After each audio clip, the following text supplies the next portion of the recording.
오늘 함께 또 오랜만에 함께 말씀을 나눌 수 있는 또 은혜를 주셔서 감사를 드립니다.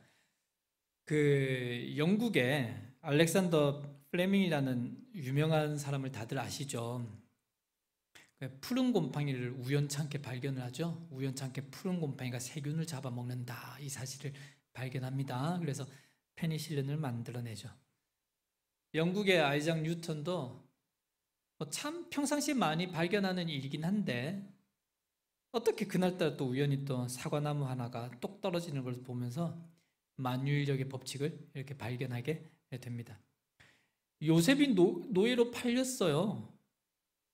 하필이면 팔린 곳이 그 당시에 유력했던 보디발의 집입니다. 억울하게 감옥에 갇혔는데 마침 그곳에 있던 사람들이 왕의 술 맡은 관원, 떡 맡은 관원. 출애굽기 2장에 보니까 레위 집안에 아기가 하나 태어납니다. 사내 아기가 태어나요. 다들 아시다시피 출애굽기 1, 2장 때 이 바로가 태어나는 아기들 다 죽이지 않습니까? 근데 이제 그 부모가 아기가 귀하게 여겨서 아기를 3달 동안을 숨겨 기르다가 더 이상을 이제 못 버티고 갈대 상자에 담아서 나일강에 흘려 보내잖아요. 우연히도 그 모습을 또 이집트의 공주가 발견을 하게 됩니다. 그리고 공주가 그 아기를 찾아서 데리고 오죠. 그리고 공주에게 왜 그런 마음이 들었는지 몰라요. 그 당시 또 히브리 아기들 다 죽는 거 다 알고 있었는데도 불구하고 그 아기 데려와서 그 당시의 애굽의 최고의 지식을 가르치죠. 결국에 이 아이는 그 당시 최고의 지식과 천문학, 최고의 학식들을 배우면서 지혜롭게 자라가서 결국 창세기부터 창출내민 신까지를 하나님으로부터 영감받아 적어낼 수 있는 지혜에 이르게 되죠. 역대하 18장에 보면요, 참 재밌는 이야기가 하나 나옵니다. 남유다에 이제 여호사밧 왕과 그 북이스라엘의 아합, 이게 있을 수가 없는 일, 동맹을 한번 맺습니다. 이 동맹을 맺어서요, 어떤 동맹을 맺냐면 아람 사람들을 공격하자, 이거거든요. 아람을 이번에 쳐부셔야 된다. 아람을 공격하자. 그래서 여호사밧이 생각하기에 이것은 조금 그렇지 않나. 내가 먼저 우리 하나님께 선지자를 불러서 여쭤보겠다. 이러니까 아합이 대뜸하는 말이 나도 선지자 있어. 내 선지자 불러올게. 400명을 데려옵니다. 이 400명의 선지자가 똑같은 말로 예언을 합니다. 왕이시여, 당신이 이번에 나가서 아람군과 싸우면 백전백승입니다. 완전하게 이번에 완승을 거두고 돌아오실 수 있습니다. 이렇게 예언을 해요. 여호사밧이 듣기에 뭔가 좀 이상합니다. 그래서 저게 맞나 고민하다가 그 남유다의 선지자를 또다시 한 명을 부릅니다. 그럼 미가야 선지자를 부르죠. 그럼 미가야한테 물어봅니다. 이번에 저 아합이 같이 나가서 싸우자고 하는데 어떻게 싸우러 나가도 되겠습니까? 하니까 이 미가야가 대뜸하는 말이 안 됩니다. 나가면 아합 저 왕과 당신 죽어버리고 말 겁니다. 반드시 죽습니다. 그 말을 듣고는 이제 여호사밧은 안 나가고 싶은데 아합은 무조건 나가자고 합니다. 저 400명의 말을 들어야지 한 명의 말을 듣고 그럴 수 있냐? 사내대장부가 나가서 싸우자 이러면서 나갑니다. 참 기가 막힌 꾀를 하나 냅니다. 이 아합이 찝찝한 거예요. 이 한 명의 예언이 왕이 죽는다니까. 그래서 어떤 꾀를 내냐면 이 여호사밧하고 전장에 딱 나갑니다. 딱 나가서 하는 말이 여호사밧, 당신은 왕의 옷을 입고 여기서 딱 서서 지휘하시오. 나는 밑에 내려가서 군사들과 똑같은 군복을 입고 나는 싸울게요. 이러면서 본인은 내려갑니다. 이유가 있죠. 하나는 미가야 선지자의 예언이 찝찝한 거죠. 혹시나 죽을까봐 왕이니까. 또 하나는 뭐냐면 당시에 아람에는 전쟁이 시작되면 상대방의 왕을 죽이는 특공대가 있었습니다. 그래서 이제 공격 시작 이러면 군사들이 막 나가서 싸우는데 왕의 특공대는 옆으로 쫙 빠져가지고요, 상대편의 왕을 향해 진격합니다. 왕만 죽이면 끝나는 싸움이니까요. 아무리 생각해도 아합이 자기가 죽기는 싫은 거죠. 그래서 내가 앞서 싸울 테니까 당신은 지휘를 하시오. 이래놓고 자기는 이제 군병들 틈에 숨습니다. 그런데 하필이면 아람 군사 중에 한 명이 정말 그 상대방을 이렇게 조준하지도 않습니다. 어떻게 활 가지고 있다가 얼른 나갔네 이러면서 이게 무심코 화살이 나갔네요. 이게 휘웅 날아가더니 아합한테 박힙니다. 어디에 박히냐? 갑옷과 갑옷이 이렇게 있잖아요. 갑옷과 갑옷의 이음새 여기 조준해서 맞추려고 해도 못 맞추는데 우연히 그냥 실수로 날린 화살이 여기에 그대로 꽂혀가지고 아합이 죽게 되죠. 여호사밧은 하나님 앞에 회개합니다. 제발 살려달라고, 하나님 살려주세요. 그래서 여호사밧은 살아요. 참 우연의 일치치고는 참 그렇죠. 이 아수에로 왕이 저녁에 잠자리에 들렸는데 이 초저녁입니다. 근데 좀 잠이 왔었는가 봐요. 그래서 빨리 자려고 침실에 누웠는데 이상하게 또 잠이 안 옵니다. 그래서 역대 일기들, 이때 동안에 왕궁이 있었던 일기들을 한번 읽어보자 이러고 일기를 이제 들여다보는데 보다 보니까 하나의 사건이 딱 튀어나와요. 뭐냐면 모르드게가 왕의 목숨을 살려줬던 이야기가 나오더라고요. 근데 왕이 옛날에 몰랐어요. 모르고 상도 안 주고 넘어갔습니다. 갑자기 이거를 그냥 우연찮게 보다가 발견한 거예요. 그래서 자다가 벌떡 일어나서 내가 상을 줘야 되겠다. 왜 그런 마음이 들었는지 몰라요. 내가 무조건 이 모르드게 상을 줘야 되겠어. 바깥에 누구 있느냐? 하필이면 그때에 모르드게를 죽이려던 하만이 왕에게 찾아와서 모르드게 죽이게 해달라고 허락받으러 왕 앞에 찾아왔었습니다. 그 바깥에 누구 있느냐? 하만이 네, 제가 있습니다. 제가 왕을 뵈러 왔습니다. 그래 들어왔죠. 그러니까 왕이 아이고 잘했다. 내가 지금 모르드게에게 상을 좀 주고 싶다. 나가서 모르드게에게 왕복을 입히고 말에 태워서 성을 돌아라. 네가 시종처럼 말을 끌고 돌면 된다. 모르드게 죽이려고 갔다가 억울하게 자기가 시종 노릇을 하고 모르드게에게 왕복을 입혀서 성을 돌게 되죠. 어쨌든 참 사람의 눈으로 보기 굉장히 우연이 아닙니까? 우연의 일인데 어쨌든 이런 일이 발생했습니다. 저 거미줄이 하나 그려져 있네요. 아시겠습니까? 무슨 이야기인지? 그 다윗이 전쟁을 하다가 숨죠. 동굴에 숨어 들어가서 쓰러져 잠이 듭니다. 그때 이제 다윗을 잡으려던 군사들이 그 동굴 앞까지 밀어닥치죠. 근데 그 동굴 앞에 다윗이 들어가자마자 거미가 줄을 치네요. 그랬더니 와서 다들 보더니 거미줄이 쳐져 있네. 여긴 아무도 없는가 보다 이러고 떠나게 됩니다. 어쨌든 그런 이야기입니다. 저기 어디야? 저기 성경을 가르쳐주고 있는 모습이 어떤 내용인 줄 아시겠나요? 누구 이야기인 것 같습니까? 그림에 성경을 가르쳐주는 것 같죠?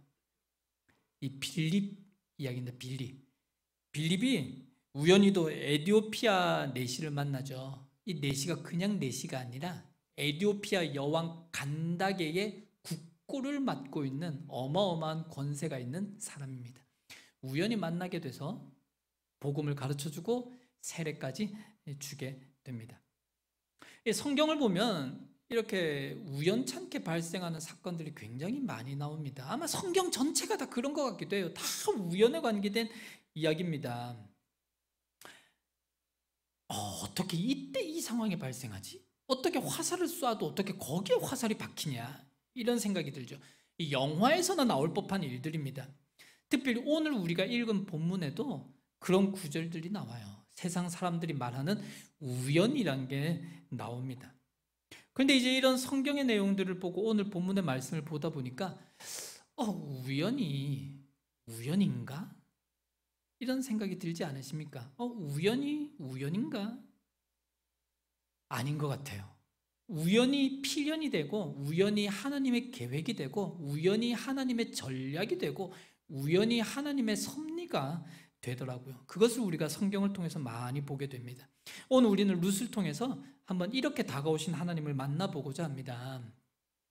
오늘 본문을 통해서 몇 가지만 기억을 했으면 좋겠는데, 첫 번째 우리가 오늘 본문을 통해서 기억해야 될 중요한 사실 하나는, 하나님께서 우리 삶에 찾아오시는 방식은 우리의 기대를 넘어선다는 것입니다.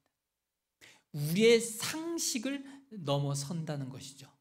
내가 일반적으로 알고 있던 노멀한 상식을 넘어서서 하나님께서는 은혜를 주실 수 있다는 것입니다. 때로는 하나님이 굉장히 무심해 보이실 때가 있습니다. 하나님 왜 내 기도 안 들어주세요? 이럴 때 있으시지 않습니까? 주님, 내 기도 듣고 계시는 거 맞아요? 제가 새벽마다 한 번씩 그런 기도합니다. 하나님, 듣고 계시는 거 맞아요? 듣고 계시는 거 맞아요? 굉장히 무심한 것 같아요. 그런데 성경에서는 끊임없이 말씀하십니다. 무심해 보이는 하나님의 얼굴 뒤편에는 우리를 향하신 아주 귀한 계획이 있다는 것입니다.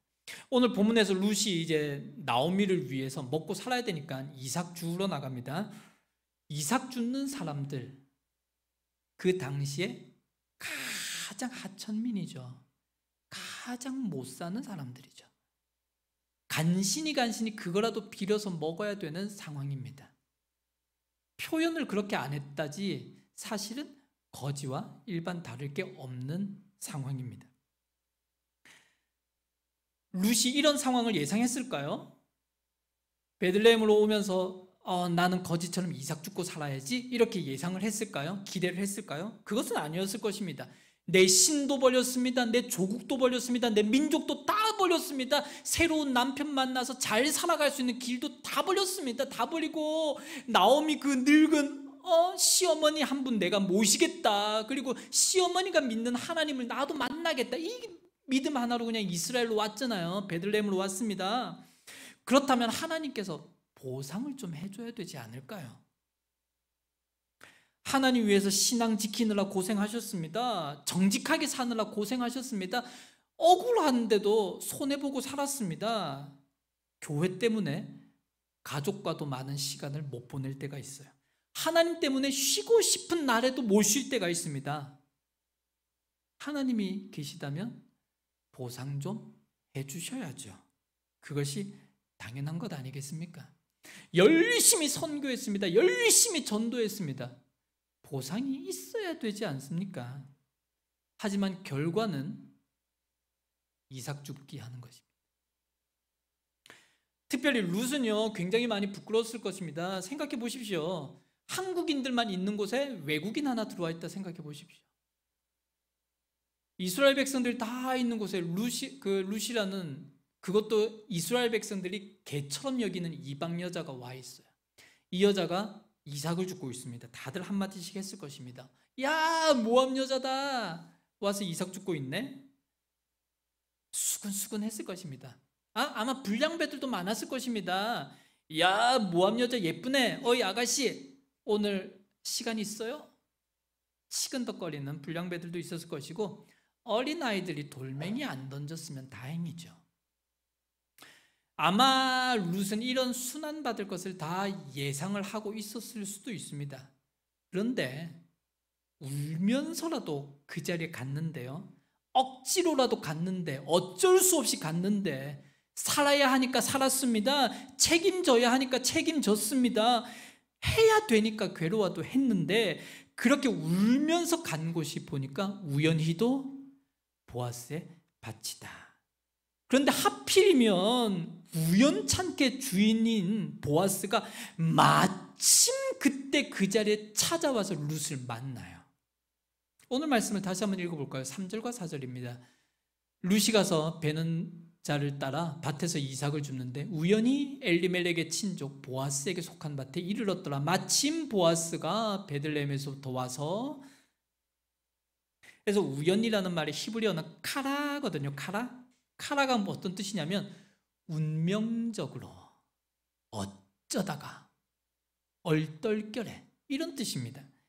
4절에 나오는 마침이라는 그 히브리어가 힌네이라고 해요. 힌네이가 무슨 뜻이냐면, 이 히브리 사람들의 이제 언어를 쓸 때 언어 습관은 이제 상황에 따라서 쓰거든요. 단어들. 히네이는 언제 쓰냐면 뭔가가 극적으로 발생됐을 때 쓰는 단어가, 뭔가 극적인 반전이 일어났을 때 쓰는 단어가 히네이입니다. 히네이 보스가 저게 나타났다, 이런 것이거든요. 그러니까 이렇게 읽을 수 있습니다.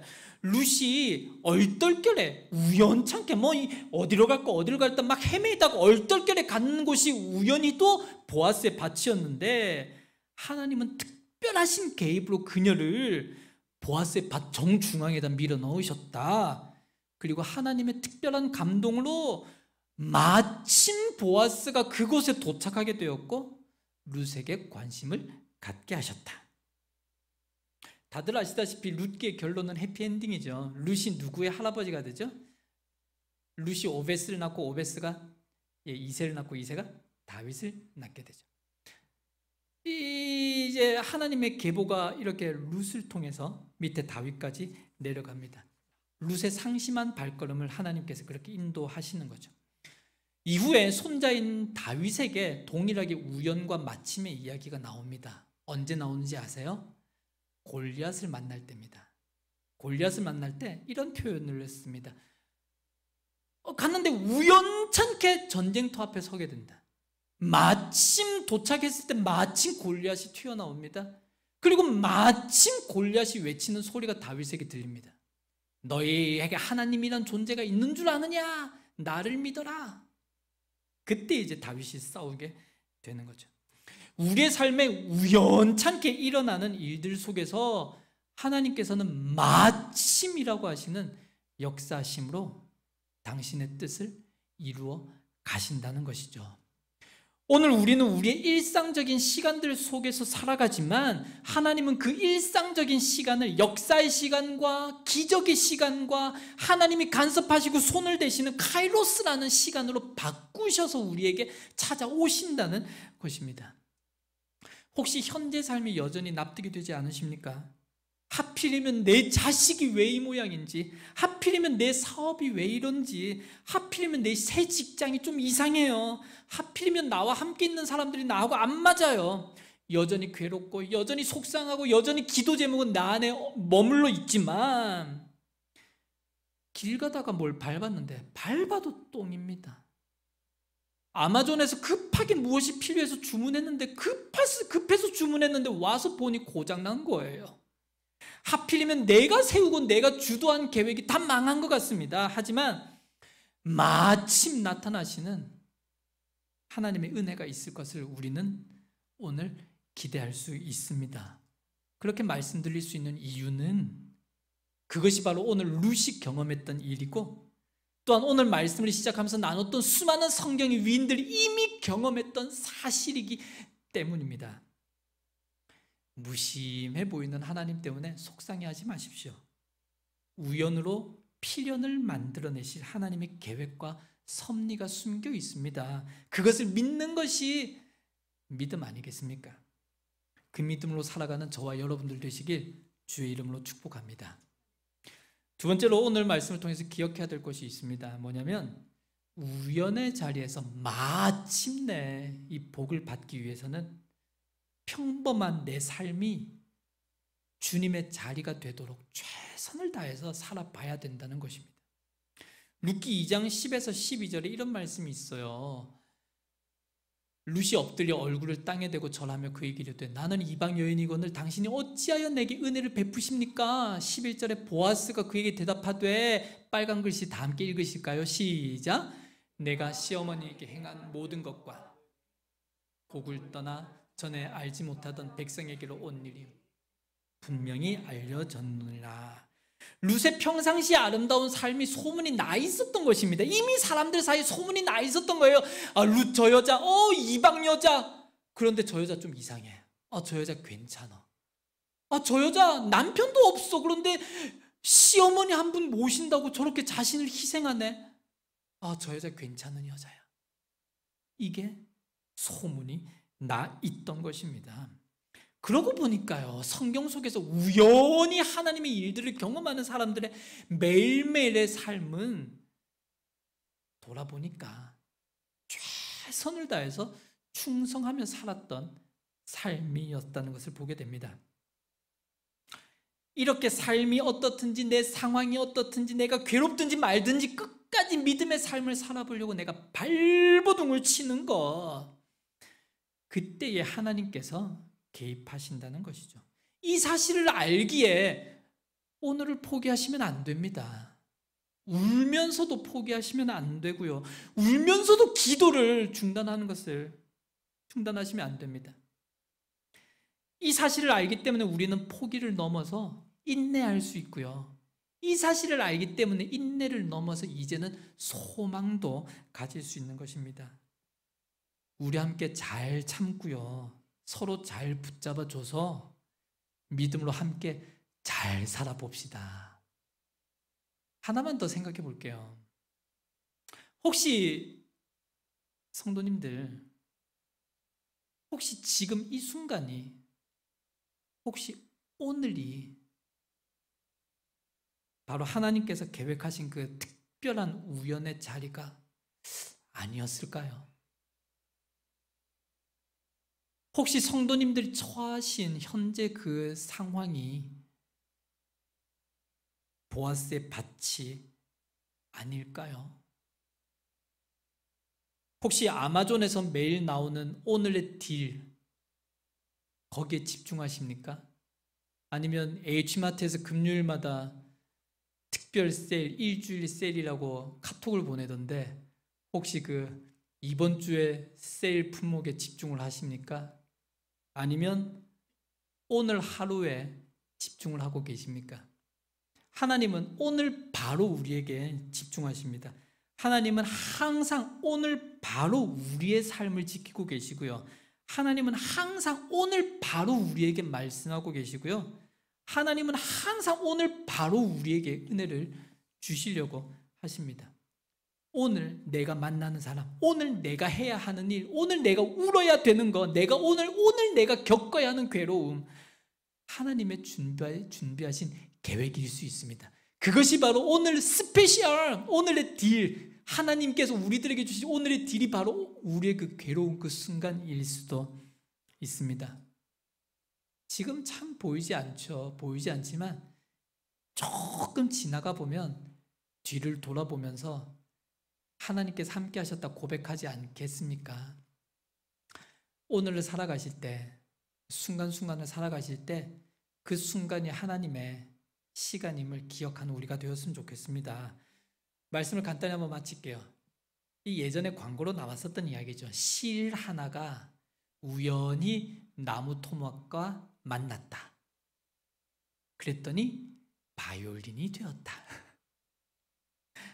어린 아이가 우연히 예수님을 만나서 자기 도시락 하나 내놓았더니 한순간에 5,000명을 먹이는 도시락의 주인이 되어 버렸습니다.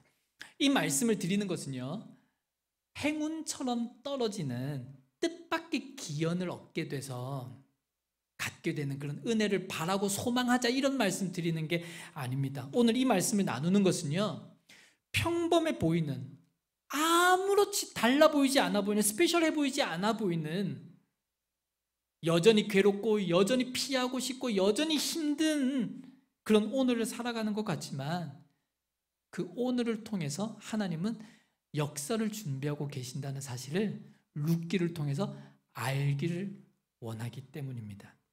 그러기에 우리는 하찮아 보이고 미련해 보이는 보잘것없는 우리의 오늘을 믿음의 눈으로 살아갈 수가 있는 것이죠. 그렇게 살아가려고 발버둥 칠 수 있는 이유가 있습니다. 우리 아버지 되신 하나님이 우리를 얼마나 사랑하는지 내가 알기 때문이죠. 주님, 왜 나한테만 그러세요? 가만히 돌아보면 내가 지금 보아스의 밭에 와 있는 것을 깨닫게 될 것입니다. 여러분, 이 사실을 믿으시고요. 우리의 매일매일 순간순간의 삶 가운데서 주님이 무슨 말씀을 내게 주시는지 룻처럼 그 말씀에 귀 기울이며 인내하며 소망하며 하루하루 믿음으로 살아내고 버텨내는 우리 믿음의 귀한 성도들 되시기를 주의 이름으로 축복합니다. 우리 찬양 한번 드리고 싶습니다. 주님의 시간에 그의 뜻 이루어지리 기다려. 우리 가사를 생각하시면서 한번 찬양 드리신 후에 말씀을 놓고 기도 한번 하도록 하겠습니다.